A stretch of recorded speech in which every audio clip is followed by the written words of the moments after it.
On this episode of MythBusters, it's all about you, the viewers. Just gotta clean out the pipes. We take 4 fan-fueled fables and apply the blowtorch of science. Run, it's gonna explode!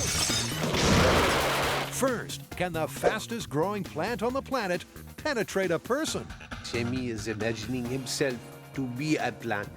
And will Brandy bring you back from the brink of hypothermia? I'm going into delirium. Then, if you mix alkali metals and water, will it blow up your bathtub?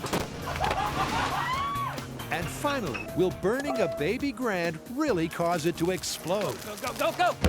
So sit back, drink up, and count backwards. 3, 2, 1. Because we're back to test more of your myths. Who are the MythBusters? Adam Savage. We will need to bring some more power. And Jamie Heineman. I'm not so sure this is a good idea. Between them, more than 30 years of special effects experience. Joining them, Carrie Byron. Whose hairball idea is this? Grant Imahara. Watch out! And Tori Belleci. This is gonna be a great day! They don't just tell the myths, If you say so, Junior. they put them to the test.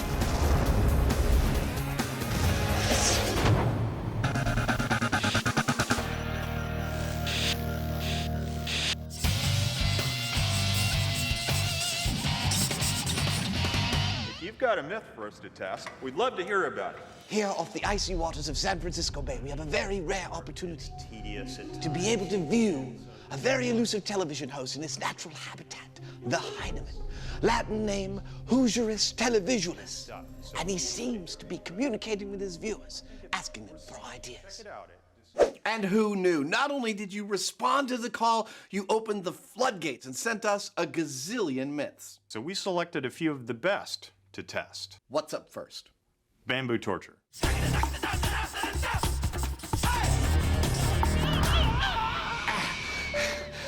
You had enough yet? Because I can keep singing all day long. I can take whatever you can throw at me. All right then, well, how about that, wise guy? A tiny bamboo plant? What are you gonna do to me with that? I'm gonna plant it and then grow it right through you. Really? Does that work? I don't know, but that's the myth, and I've always wanted to try it. It's a far-fetched fable straight from the fan site. During World War II, captured POWs were supposedly stretched above and then penetrated by fast-growing bamboo shoots. So what's your plan for this one? It's pretty straightforward, I think. We get some kind of a human analog, we get some fast-growing bamboo, and we plant the bamboo under the analog and see if it grows through it. Right, now normally I'd say we should use pig, but given the fact that this is gonna take a few days, it's gonna get way too smelly. Well, I tell you what, why don't we measure how much force it takes to penetrate pig flesh, and then we create a synthetic simulant that won't rot. And then put the bamboo underneath that. Exactly. And so crouching savage, hidden Heineman begin their long and arduous search for the legendary torture technique in the mystical bamboo groves of Santa Cruz. Luckily enough, we live in California where bamboo grows beautifully. And the purveyor of these potentially penetrating plants That's the thing right there. That'll get you talking. is Larry Gullman. Is a bamboo shoot physically capable of pushing its way through human flesh? Bamboo shoots in the ground have to push through the dirt, around rocks, through rotten logs. I've seen bamboo shoots push up walkway pavers. So yes, they do push very hard when they're in the ground. If you're strapped down to this, oh, I can already feel it. So the early signs are promising, See, that's what we want. and that's due to the unusual way in which bamboo grows. The canes shoot out from an underground root system, and while underground, the shoot tips are extremely tough and sharp in order to push out through the soil. So the question is, do they have enough force to push through a human body? So let's say somebody owed you money. What kind of bamboo would you use? I think you should use Spectabilis. It's shooting right now. It's about 1 inch in diameter and very sharp. Perfect. With their potentially penetrating plants purchased, there's only one thing left to do. Well, we've got our bamboo. It's time to go back to the shop and torture some dummies. And now Carrie, Grant, and Tori take the mystery out of chemistry. Okay, so what's our next myth for the viewer special? We're doing a myth about metal, and not just any metal, but my second favorite metal, alkali metal. Oh, you know what? Adam and I did some tests for that when we were doing the MacGyver episode, but why are we doing it again? Because fans want to see more. They can't get enough. 3, 2, 1. When the team took on MacGyver, they busted the myth that a few grams of sodium in water can blast a hole in a wall. That was an explosion, but this is not a high explosive. But you, yes you, want more. So what exactly do the fans want to see? They want to see more reactive metals. Oh, you mean like rubidium and cesium? Exactly. There's this internet video floating around where these guys throw cesium rubidium into a bathtub, and they liken the explosion to a hand grenade. Fans want to know if that's actually true. Okay, that's cool. But instead of bathtubs, why don't we do toilets? You know, like we used to flush the cherry bombs down in high school. You know, I wouldn't know anything about that. I was too busy studying chemistry, but, you know, if you want to do that, by all means, let's do it. Is this opposite land? Hand grenades and explosions, you say? Well, that could only mean a trip to the team's dream location, the Alameda County Sheriff's Bomb Disposal Range. What are we blowing up today? Toilets, bathtubs. Everything but the kitchen sink. And the reason the bathroom furniture is on death row is the fan furor over a video clip that looks a little bit like this. Anybody got anything to read? After demonstrating that the reaction between water and the alkali metals becomes more violent as you move down the periodic table, they get to rubidium. And with what looks to be about 2 grams, they claim to get a hand grenade-sized explosion. So to find out if this is film fakery or fact, we're going to need a control. Now, on the internet video, they said that the reaction was equal to a hand grenade explosion. This ought to clean out the pipes. So, we need to see what that looks like in order to have something to compare with. How great is this? We get to start off with a bang. We're gonna blow the crap out of that toilet. Get it? Sure. But Grant, and not Tori, will explain how the team are going to safely explode the commode. This is a grenade, but it's not a live grenade. In a live grenade, you'd have TNT in here, you pull the pin, the clip pops off, and this is what would set off the explosion. But what we're gonna do today is fill this with enough C4 to have the equivalent blasting power of the TNT. Then, we're gonna set it off with a blasting cap. That way, we can control exactly when it goes off, and it'll be much, much safer.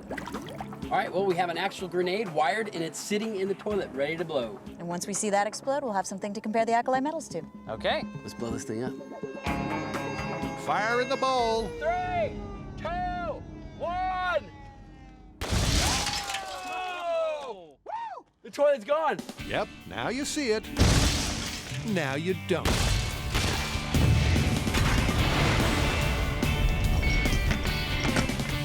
Oh, we blowed it up real good. That's nice.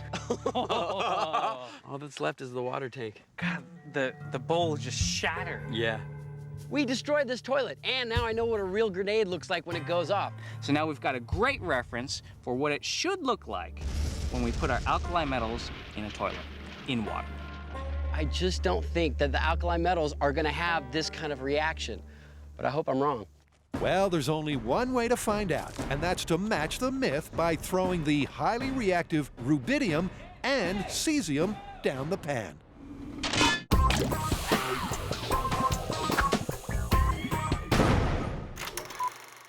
Used in water wheels and weapons, construction and the culinary arts, as a raw material, bamboo's versatility is virtually limitless. In the Philippines, they call this the dance of the bamboo pole.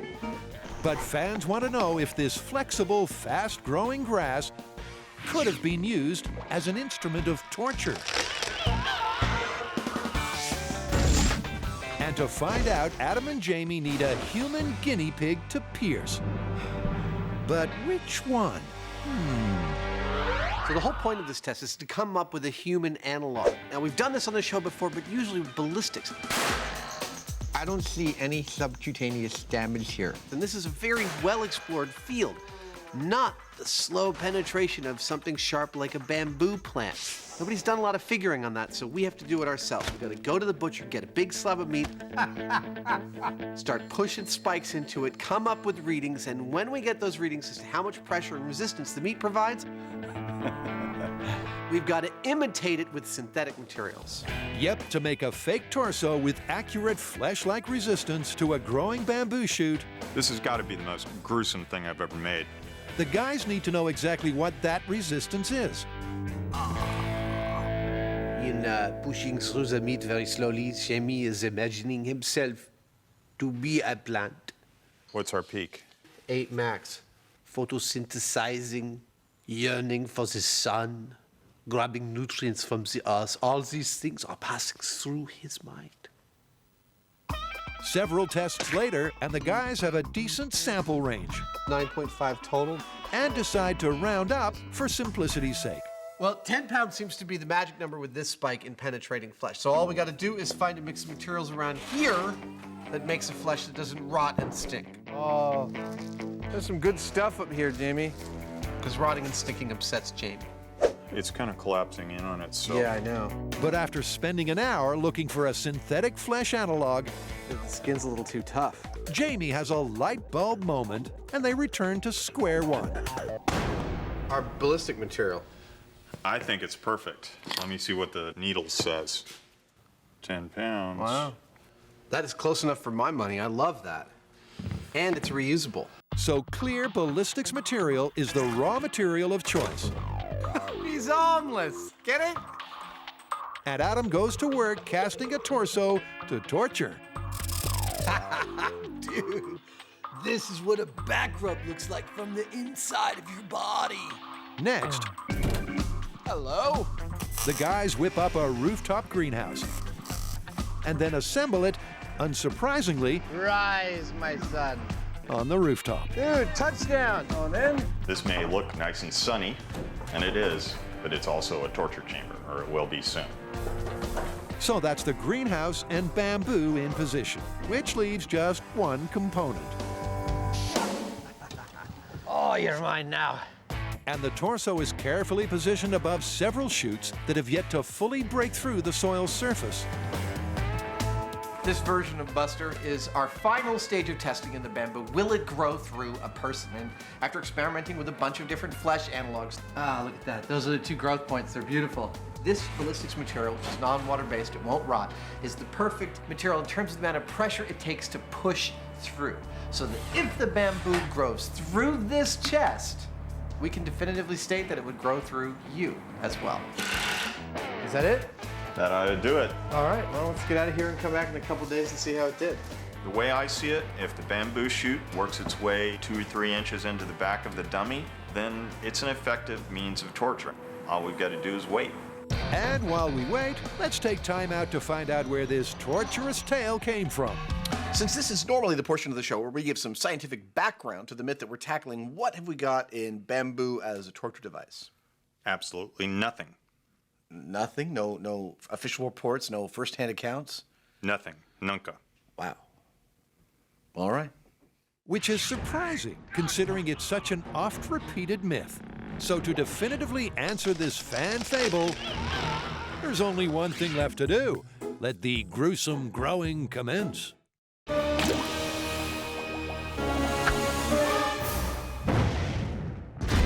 Cary Grant and Tori are taking on an alkali metal myth. A video on the internet claims that if you add 2 grams of rubidium or cesium to water, it'll blow up your bathroom furniture with a hand grenade-sized explosion. Just gotta clean out the pipes. To find out if it's actually true, we're doing a direct comparison. This is the hand grenade. Bring on the alkali metals. But first, here's the science-y bit. This is cesium, and this is rubidium. And they're part of a special class of elements called alkali metals. Now, what makes them special is they have 1 electron. Now, normally, what they want to do is react with other things and give up that electron. Now, what happens when the alkali metals react with water is they release a lot of heat, and the other byproduct is hydrogen gas. And the heat tends to ignite the hydrogen gas. It's a perfect storm of something that causes an explosion. And to put these highly reactive metals in contact with water safely, the team has a couple of safety precautions lined up. Pretty simple, it's a little guillotine.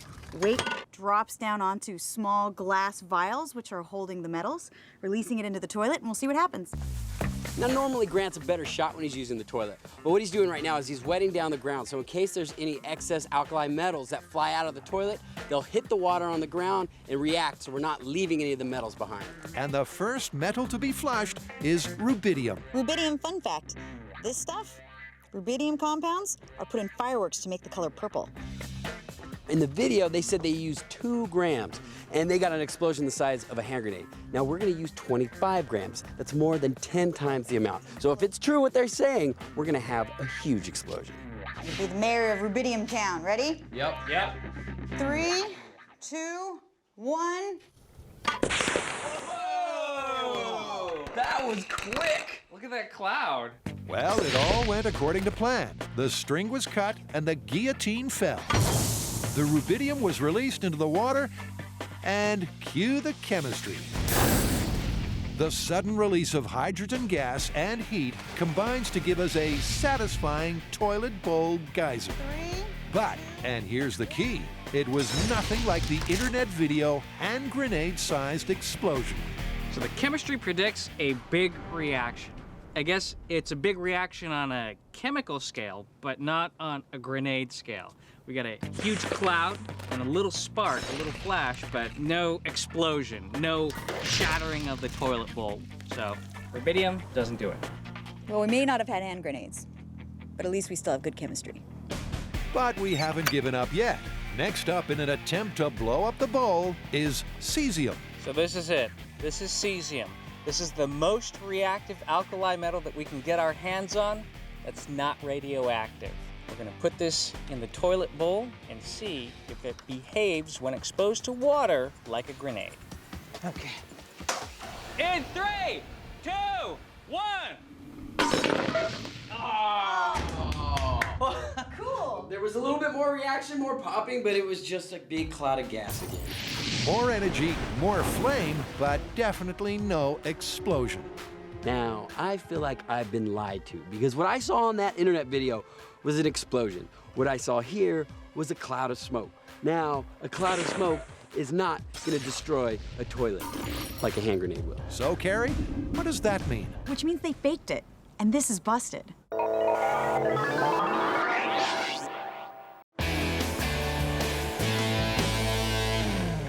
The MythBusters are no strangers to tall tales of torture. After all, they've already confirmed that Chinese water torture can send you round the bend. I actually don't want to do this test right now. But now, at your behest, they're testing the power of botany to bring you to the brink. Are bamboo shoots sharp, tough, and fast-growing enough to pierce a human torso? And with the ballistics material dummy suspended above the soon-to-shoot bamboo, the clock is ticking.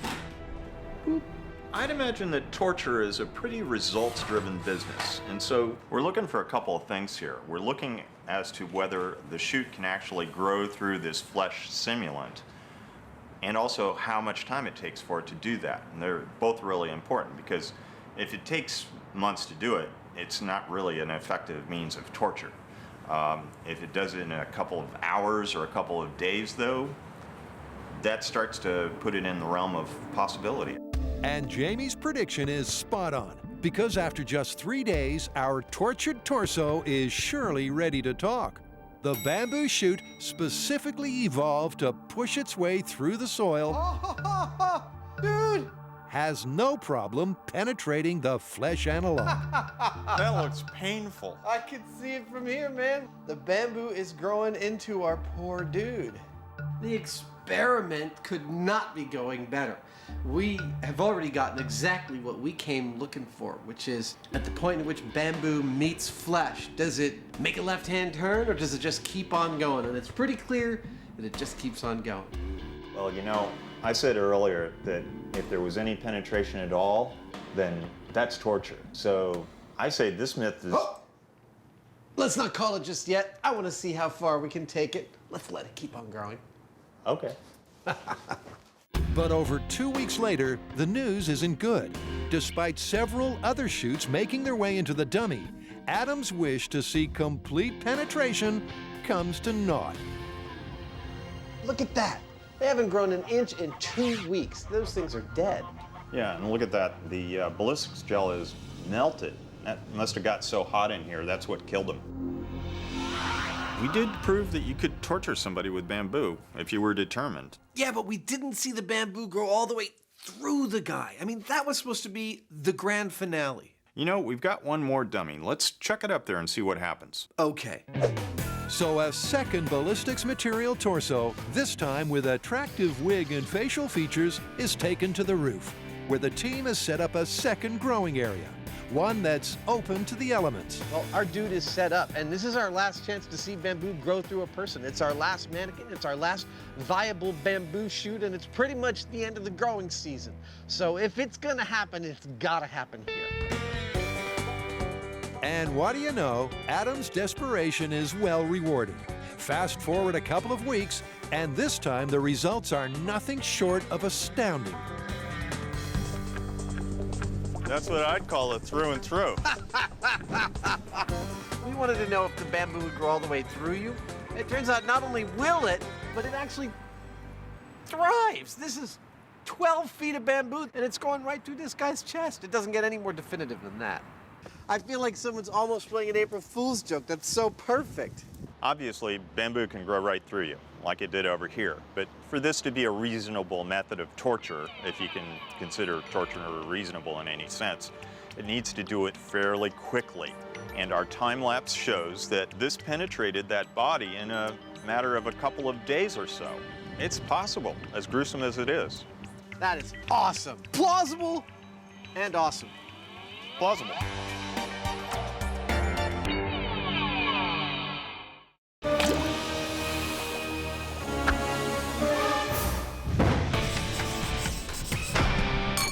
So what's next in the conveyor belt of myths? Well, for this one, I gotta paint you a picture. Imagine yourself on the frozen Arctic tundra. Your sled dogs have abandoned you, you've run out of all your equipment and food, and slowly you are dying, your life ebbing away minute by minute.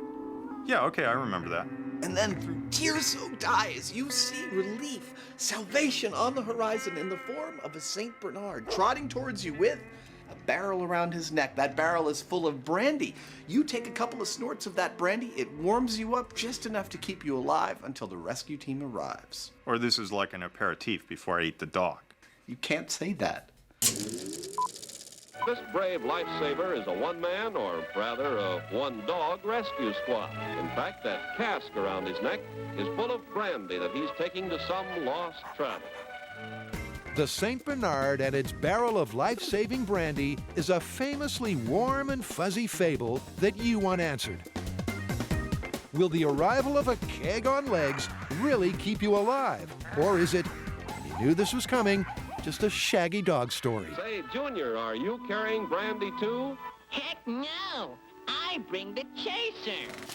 I've actually heard that alcohol has the opposite effect and it cools you down, not warms you up. That's strange because I swear it has a warming effect when I drink it.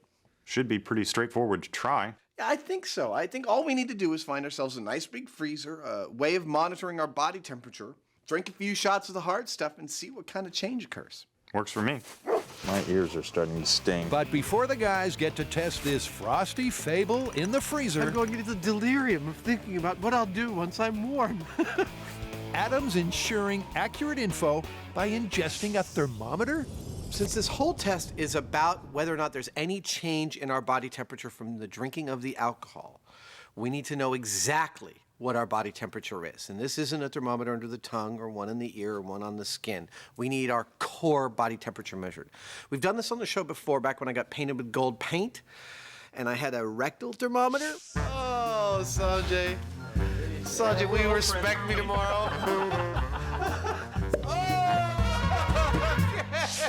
Neither of us want to do that this time, so we're bringing in a brand new piece of technology called a core body temperature capsule. Here we go. It's basically a passive radio. It goes into our stomach, keeps track of our core body temperature, and we check in on it with this. We hold this up to our bodies and boop, it tells us what our core body temperature is, and a couple days later, we pass it. They're disposable. I ate a radio for science. But that super accurate body temperature thermometer is not all they'll be using. The guys are going for data overload. We're going to be doing some standardized tests at regular intervals throughout the day. Now, the first one is the core body temperature. Go ahead and swallow that puppy. I know. The second one is we're going to check in on how we actually feel. On a coldness scale, 1 being the coldest and 10 being not cold at all, where do you stand? 8. 8. You're just a little bit cold. Yeah. The third one is we're going to be using a thermal imaging camera to check our heat signatures on the exterior of our bodies. Wow, you look funny. I can see you breathing. Basic temperature of your left hand, 94.1. And so, armed with their battery of data gathering equipment and a warm weather baseline, Okay, tip of the nose, 96 degrees. the boys are ready for the big freeze. All right, let's baseline. Let's get cold. Cary, Grant, and Tori have already busted the myth that a few grams of cesium or rubidium can cause a hand grenade-sized explosion. The internet is lying again. So now it's time for the patented MythBusters ramping up. We're flushing the toilet, and to blow up the bathtub, we're stretching the budget and moving into the realm of ridiculous by using a massive 2.5 kilograms of sodium. You ready to do this, Grant? I'm ready to do it. And to accommodate the 2.5 kilograms of sodium, All right, let's run. Cary has adapted her guillotine. She's added a sledgehammer, which means there's only one thing left to do. Find out for the fans if supersizing the sodium will blast the bathtub. All right, this is sodium. In 3, 2, 1.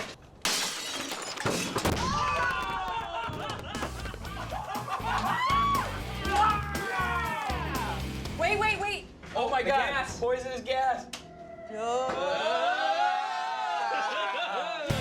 While the team holds its breath, let's check out the replay.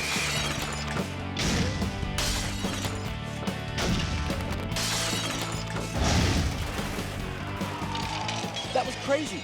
We dropped the sodium into the water and we got a huge explosion. It actually cracked the bathtub. But the best part about it is 2 of the blocks didn't even react with the water. They were thrown out. That was incredible. Yep, spectacular. But it only caused a crack. The tub didn't disintegrate. So, how about taking it up a notch? It's like Christmas. That was amazing.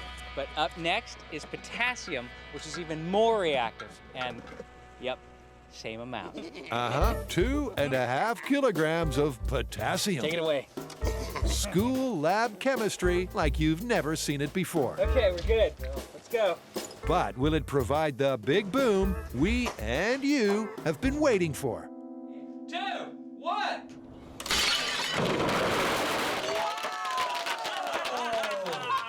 That was like fireworks. Wow, that was the 4th of July in there. But you know what? It didn't explode. Like, it was like a bunch of little pops. It wasn't one big boom. Yes, once again, it's an exciting chemical reaction, but it's still not high explosives. So, in conclusion, you can use ridiculous amounts of sodium and potassium. You can use the more reactive elements in the alkali metal family, but you won't get a hand grenade-sized explosion and blow up a bathtub unless you use C4, like this. All right, JD, in 3, 2, 1.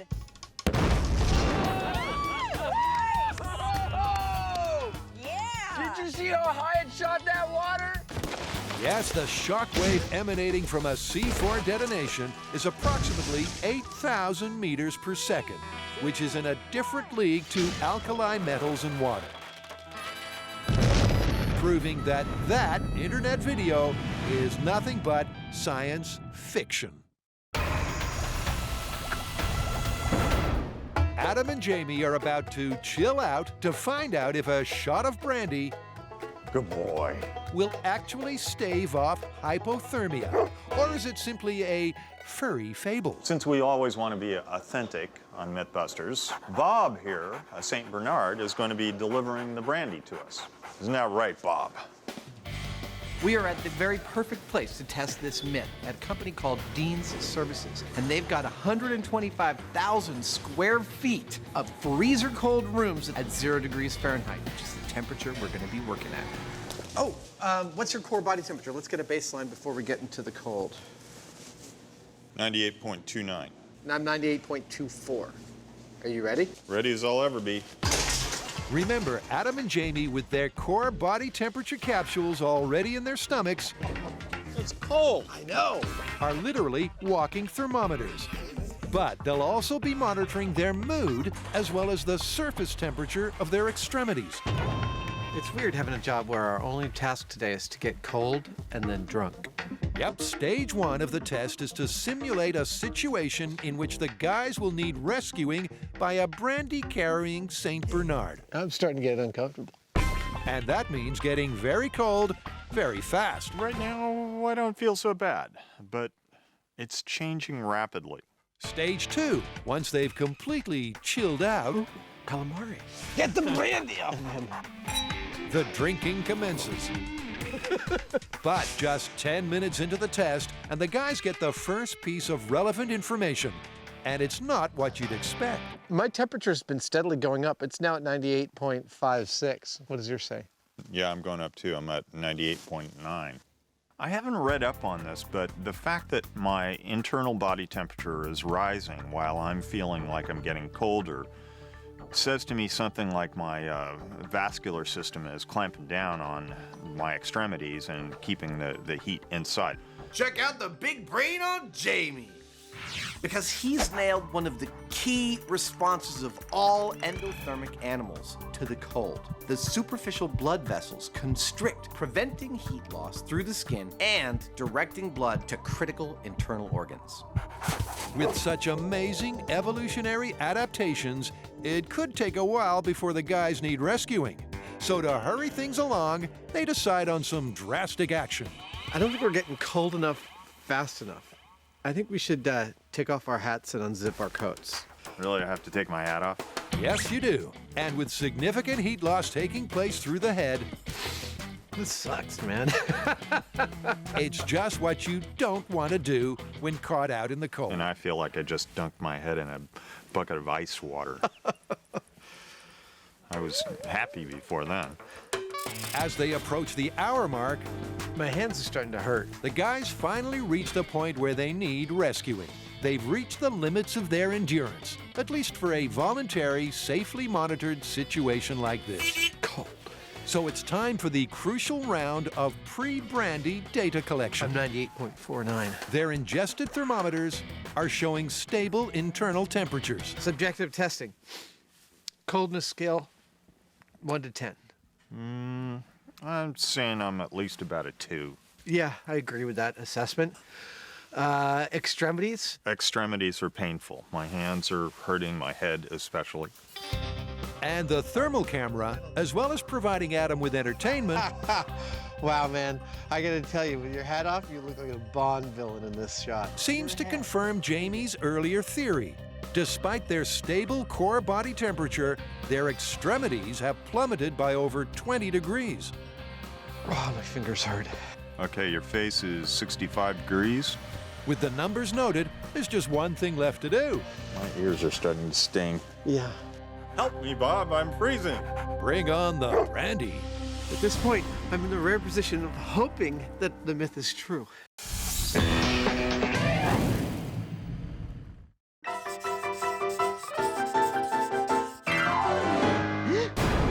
We've got a really weird myth for the viewer special. Have you ever heard that a piano can explode in a fire? No, I have not, but it does make sense because the strings are under a lot of tension. Who cares if it makes sense? We might get to see a piano explode. Ah, the humble piano. Tickle its ivories and you get beautiful music. But in a fire, could it turn from innocent keyboard into an instrument of mass destruction? Well, this sounds pretty straightforward. All we need to do is get a piano, build a fire under it, and see if it explodes. Well, hang on. I think before we do that, we need to find out how much tension the strings are under. Actually, I know the perfect people for that. And that perfect piano place Ready to get your tune on? is owned by John Callahan, the piano man.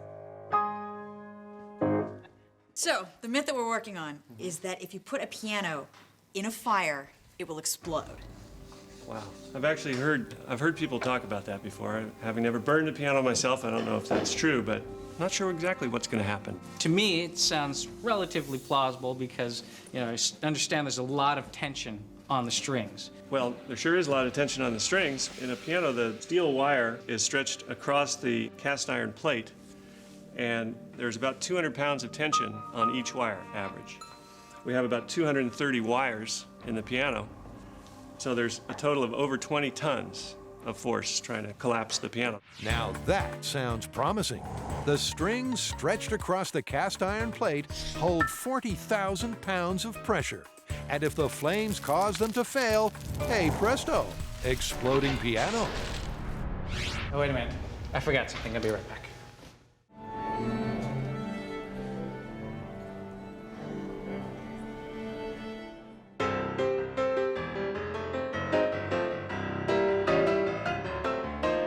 Come on, Grant, the jig is up.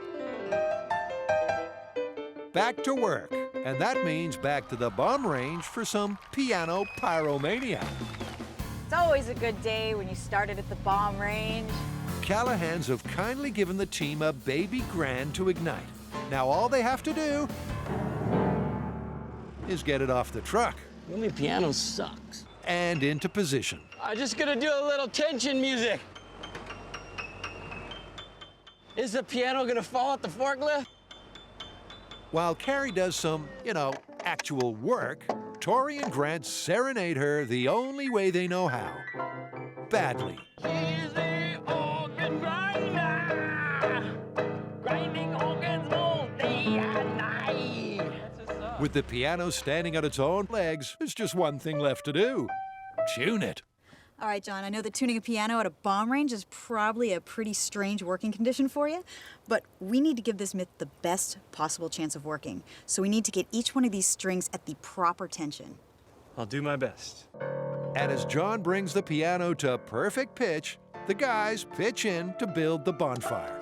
So to all the piano aficionados out there, I just want to let you know, we love pianos. We're not enjoying this in the least. Light it on fire! Light it on fire! Okay, just a little bit. But this piano was destined for the dump. It's not salvageable. Unfortunately, it's beyond repair. So somebody had to do it. Might as well be us. Yep, this old piano has no more tickle in its ivories. But the end can't come soon enough for Carrie. Now you think I would be sad to have this lovely piano burned into nothing, but quite honestly, if I have to hear another verse of Tori singing and Grant playing the piano, blue milk, I'm gonna jump in the fire. Well, I guess all there is left to do then is throw some kerosene on the wood. All right, let's light it. Light it on fire, find out if we have a bonfire. Well, if there's truth to this myth, this thing could explode, so we better get out of here, because this could be very dangerous, and I'm totally okay with that. So it's this baby grand's finale. But will the meltdown be a letdown? Run, it's gonna explode! Or will it be a musical mushroom cloud? The piano is definitely on fire. Wow! Hey, that is a nice fire. Adam and Jamie are chilling out, literally. My ears are starting to sting. Yeah. And at the limit of their cold weather endurance, they need rescuing. Get the brandy up! But is the mythical shot of brandy the right way to go? There we go. Cheers.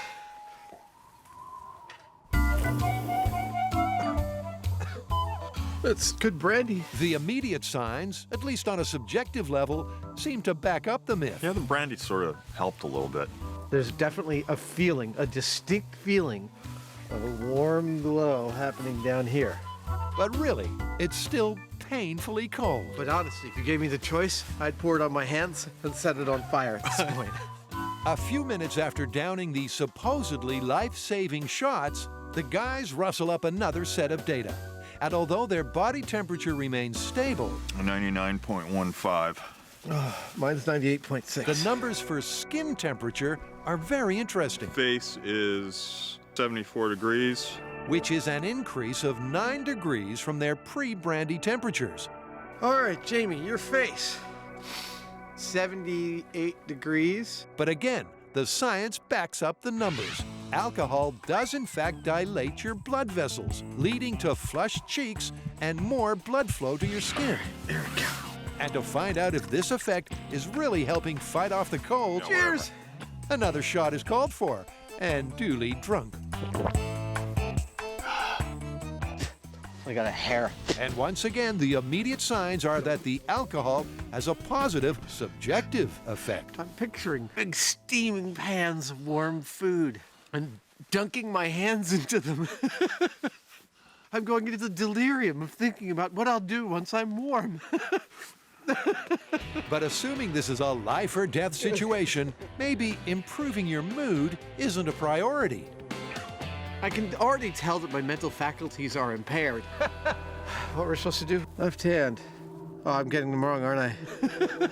I don't think, just from a subjective point of view, that I'd want to further impair them with alcohol. Although, you know, caring less about the cold certainly has its merits. Yeah, you might do better by trying to, light a small fire or something like that. Get shelter. And with that pearl of wisdom, it's time to gather the last set of data. Okay, face, 72 degrees. Again, the thermal camera shows the guy's skin temperature to be higher than or equal to pre-Brandy numbers. Dude, I just can't get over how funny looking you look on a thermal camera. But critically, the same can't be said for their core body temperature. 97.37. Which is a sudden and worrying drop of a whole degree. Although, by this point, Adam's having too much fun to care. In a few minutes, I feel like the creature that's running the Jamie engine's gonna run away, because it's too cold. It's gotta find a warmer host. And with that last observation, it's time to pull the plug, get warm, and draw some conclusions. Can we go now? It turns out that St. Bernard's carrying Brandy is a myth. Now, if these guys actually saved anybody's lives, it would be due to their body warmth, because like Bob here, they're big brutes, they're really furry, and he's actually keeping me quite warm. Yep, a shaggy dog cuddle is the solution to this shaggy dog story. In summary, alcohol dilates your vascular system, which sends blood to your extremities where it loses its warmth. And as a result, your core body temperature quickly cools. You don't mind if I have a little nip, huh?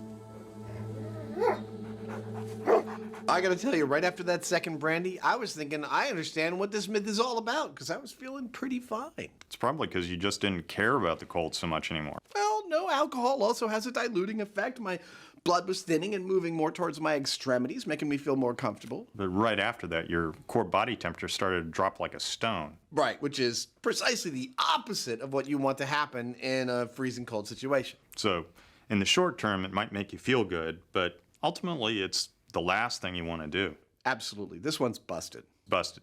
Save the Brandy for when you're curled up in front of the fireplace back at the lodge. Cary, Grant, and Tori love a good explosive bonfire. In fact, any fiery fable ignites their inner pyromania. And Adam's feet. So when viewers suggested that burning a baby Grand might make it explode,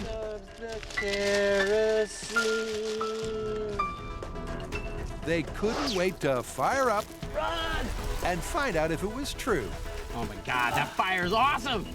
Fire department gave me a pyrometer so I can check how hot it is. Wait, I gotta put my armor in here. Okay, careful. With the pyrometer maxed out, their instrument Inferno is burning at more than 1,000 degrees, which makes short work of the wooden frame, lid, and legs. Sure hope we hear boing, boing, boing. I want to heat. Remember, if there's any truth to this myth, the 20 tons of tension in the strings has to be suddenly and explosively released. Seeing a little caving in. Maybe it'll collapse on itself. That's the theory. But as the baby grand slowly but surely burns down to the ground, the myth of the exploding piano goes up in smoke. Well, no explosion. In fact, all we see that's left of the piano is a smoking hulk with a skeleton of the cast iron piece. You can still see some of the strings, which is not what I expected. I thought in all the heat, strings which are very thin compared to the cast iron would have been going bing, bing, bing, bing, bing. But we didn't hear anything. There's no way this thing will ever explode, and I'm so confident that that's why I'm this close to the piano. No matter how much tension is put on these wires, they're never gonna explode and pop, because as the wires heat up, the metal is just gonna expand, it's just gonna stretch. So you're never gonna get this boing, boing, snapping wires, and you're not gonna get the exploding piano. It's just not physically possible. And that's the key. Yes, the tension will be released, but it happens slowly as the metal strings expand in the fire. And so... This is definitively busted. Busted. Busted. But hold on, aren't they forgetting something? The myth that a piano will explode in a fire is completely busted. But now we want to replicate the results. So we're gonna blow a piano up anyway. So JD, the regular piano in the fire kind of sucked. Didn't explode. But we do have a backup piano that we can explode. What do you have for us? What I think you need is the MythBusters Concerto in C4. All right, JD, this one's for you.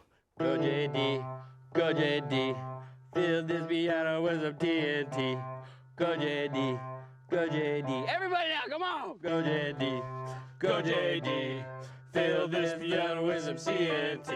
It's a catchy tune.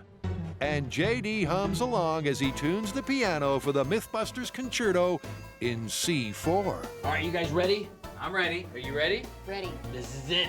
In 3, 2, 1. Invented in Italy in 1698 by Bartolomeo Cristofori, brought to popularity by Mozart and Beethoven in the 18th century, and now, 2008, exploded by the MythBusters. Now that's what I call an exploding piano! Nice!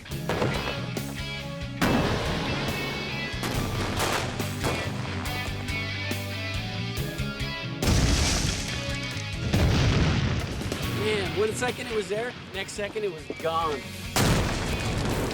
Look at it, it's all over the place. And because it's the viewer special, especially for you, here's the high-speed encore of the MythBusters Concerto in C4.